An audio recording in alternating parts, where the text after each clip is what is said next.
Hi, I'm Gary Boughton and welcome to another Xara TV tutorial at XaraZone.com. This month we're going to take a look at logos. They're everywhere. You can't get away from them. But if you create a really good one, you're going to make a lot of money. But before we begin the tutorial, let's take a short survey of some commercial logos, some examples of terrific, and a few that are not so terrific. So sit back and enjoy this mini history of logos. One of history's oldest logos, the Jolly Roger, used by pirates, had a very simple and to-the-point meaning. Before literacy, places like the Red Hand Tavern were very easy to find. They used symbols. With or without text, the logo is easily understood. The silhouette of this logo hasn't changed in over 20 years. Apple has successfully marketed this logo with stripes, illustrated in glass, metal, and its recognizability has remained a constant. Although this logo has text on it, without the text, you still know that mermaid. Del Monte products are recognized by the shape surrounding their logo. Most of us in the U.S. know this gas company, and the shapes and colors used in logos sometimes requires text, but most of the time they do not. Now, a logo, a pictogram, isn't exactly the same as a logotype. Okay, in commerce, there are logos and also logotypes. So what is the difference? A logo is usually expressed as a clever icon or blending of graphics into a pictogram that perfectly represents a business or service. A logotype generally depends on text to spell out the company and might have a stylized character or two in order to convey a message within the text. Holiday Inn, until recently, used a script font that was recognized from a mile away. Google's designer used a familiar but distinctive Roman serif typeface and then colored the characters. Microsoft uses Helvetica Black Italic with a notch removed from the second O. Bill Blass uses Newport Gothic instead of an actual signature, and even New Age music groups are known by their logo. These are some examples of some excellent logos that are immediately recognizable. Now here's a couple examples of some not excellent logos. I don't know what the designer was thinking. Perhaps in an attempt to be hipper than hip, they designed something that was so abstract, so stylized, that you don't know what the company is. Take a circle and put some lines through it. What you have here is the AT&T logo, here's the Minolta logo, and they both owe an apology to Pan Am. A good logo is not only distinctive, but it's also clever. It captures the imagination. And it's really not that hard to do. If you have a plumber, for example, as a client, you spell the name out in pipe joints. If you have a sports bar, you substitute some of the characters in the name with a hockey stick. Take Amazon, for example. They have an excellent logo. The name is spelled out, and they have their signature arrow leading from the A to the Z. It's not only a great logo, but it immediately tells you that they have everything from A to Z. Let's get down to work with a mock assignment this month. A logo for the fictitious Peter's Sports World, a sports equipment store. Download the zip archive for this month at XaraZone.com, extract the contents, and the first thing you do on page 1 is type Peter's Sports World. Now, find an appropriate typeface. Sporting goods are bold and masculine, so ITC Machine works here. I want to stack sports and world at about the same size, so I'm going to cut this and paste it beneath and try to position it so they're vertically centered. And now I'm going to convert both words, arrange, convert to editable shapes, or just use the arrange bar in the workspace. Press Ctrl U a few times to ungroup the characters so you can do some kerning. Let's get Peter out of the way for a moment. And in the interest of visual gestalt, the two O's in sports and world are going to become sports balls. So I move the O out of the way, drag a circle with the ellipse tool, scale it down to the right size,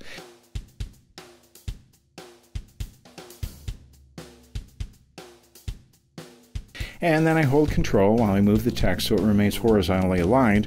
Let's get rid of that other O, copy the circle by a right-click drag and drop a copy, and the second placeholder for the ball is the same size. Let's select the surrounding characters, hold Shift and click, and scale them disproportionately just a little to even up the two words. Sports and world now stacked properly. That looks pretty good. And the W can stand to come up a little and can be just a little wider. And now let's make the top O a basketball and the bottom O a baseball.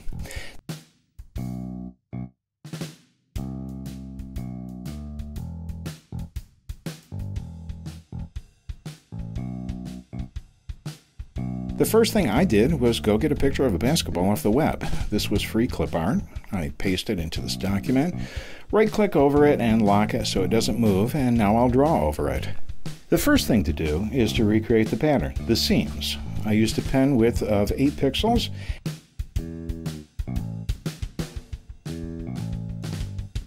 And this is just tracing, so I'm going to cut to the chase now. After you make these lines, select them, choose Arrange, Convert Line to Shape, and then Arrange, Combine Shapes, Add Shapes. And then I fill the shape with white and clip it to a black circle behind the shape. Now that the silhouette of the basketball is done, let's drag and drop a copy of it, scale it and position it over the O, Vacancy in Sports. Okay, to create the baseball didn't require rocket science. I used the straight line tool to make the stitching, making strokes different width and bending some of them, and the finished drawing is in the Xara file on page 2. I converted the lines to shapes, added them together, and clipped a white version of the shape to a black circle.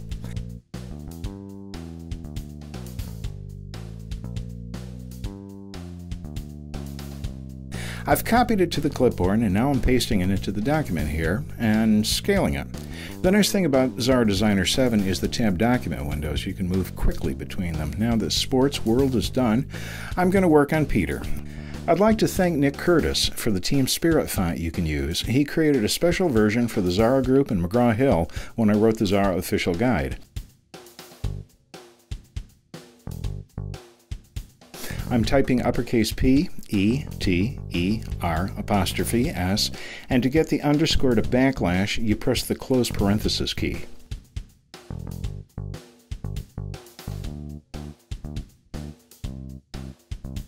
I'm going to wireframe view on this page of the Xara logo document to show I've created a perspective plane on the guides layer so you can show your client their logo as it would appear on a building.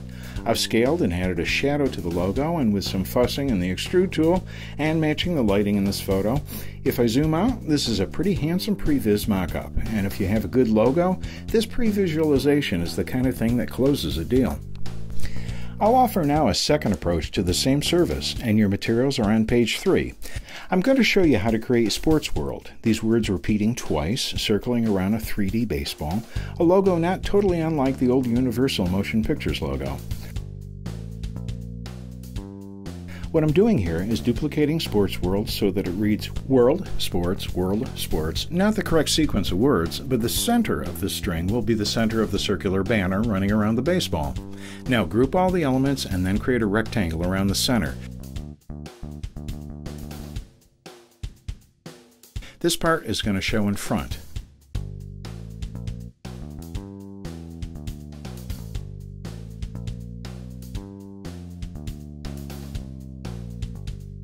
I now select both objects and then use the slice command on the arrange bar, which I have docked on the UI. So Sports World and a little bit extra is one object. I'm going to use the Mold Tools envelope mode and the Shape Editor tool, and I'm sure you can do this better than I'm doing on the first try here. What I'm doing is arcing the text. The World and Sports leftovers outside this phrase will also be used to continue around part of the back face of the text circle. Let's get the front face correct first. I'll copy this.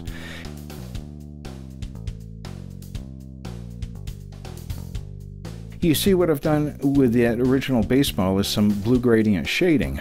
I'm going to scale this, and I think you can begin to see how the lettering is going to revolve around the baseball. It's going to be a Sports World. Now I'm just trying to finesse the lettering right now. Once I've done that, I'll add a complementary color to the blue, sort of a dull red.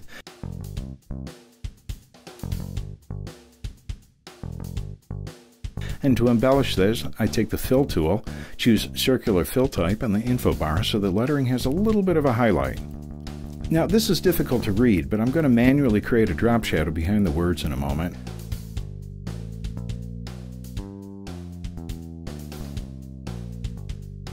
I've pasted the other two words and flipped sports horizontally because it's going to go behind the words and arc in the opposite direction. So I apply a mold to it and the arc direction goes opposite to the main red text.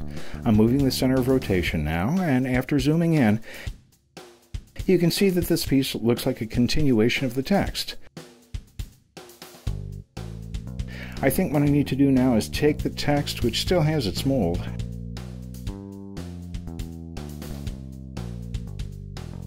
extend it a little so the effect of the word encircling the baseball is more pronounced, that looks pretty good. I'm jumping ahead now to the finished world element.